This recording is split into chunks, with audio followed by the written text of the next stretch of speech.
Ақтөбедегі нөмірі 4-ші жалпы орта білім беретін мектепке барған адам таңдай қағады.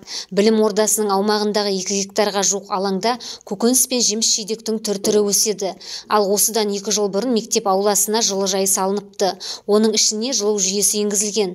Қысы-жазы жұмыс істейді. Қияр, қызанақ, пияз, бұрыш, яғни көкөністің түрі бар. Екпе гүлдерге дейін өседі. Мектеп директоры Сәбит Шүйтеновтің өзі гүл өсіргенді ұнатады екен. Осыдан 7 жыл бұрын білім ордасы басшылығының тізгінін ұстаған. Содан бері мектептің айналасын гүлдендіруге кірісіпті. Аталардың көмегімен және ұстаздар қауымымен оқушыларға тәжірибе есебінде пән мұғалімдері атсалысты. Аумақтың бір бөлігіне көкөніс, қалған бөлігіне жеміс ағаштары егілген. 2017 жылы 25 түп алма ағашы егілсе, былтыр 50 түп алма әкеліп отырғызылған. Қазір алмалар гүлдеп тұр. Сондай-ақ жүзім, алмұрт, шие ағаштары бар. Ал жылыжай 15 күн сайын өнім береді. Ерте гүлдеген бақша дақылдарының барлығы бой көтеріпті.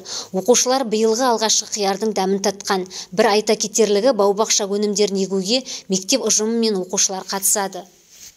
Мектебіміздің 4-ші В және Г класстарының класс жетекшісі Галина Анатольевна Изатуллина ұстазымыздың өзінің оқушыларын осы көкөністің өсіп өнуіне және де қандай мақсатқа пайдалану жөнінде өзінің білген тәжірибесін оқушылармен бөлісіп, ақпан айында өзінің сыныбында өнімдерді жай ғана кішкентай қорапшаларға салып, оны суарып, осы өнімді сәуір айының басында еккен болатын.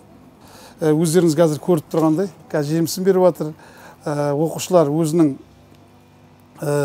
еккен өнімінің жемісін көріп, жинауға атсалысты және де осы өнімдерді мектебіміздің асханасына аз қамтылған отбасыларына өздерінің сыйлықтарын жасады. Біз класста қызанақ пен қияр тұқымын отырғызып, арнайы құтыға сала егеміз.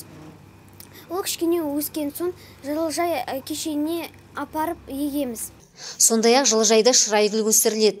Өзге білім ордалары көктемде бұл гүлдің тұқымын сатып алса, ал аталған мектеп өздері дайындаған көшеттерді егеді. Қазір білім ордасының айналасы гүлге көмкеріліп тұр. Бұл маңдағы тал-теректерге де күтім ерекше жасалады. Ақтөбе медиа YouTube арнасы, Кәмшат Сексенбай, Аян Аманғалиұлы.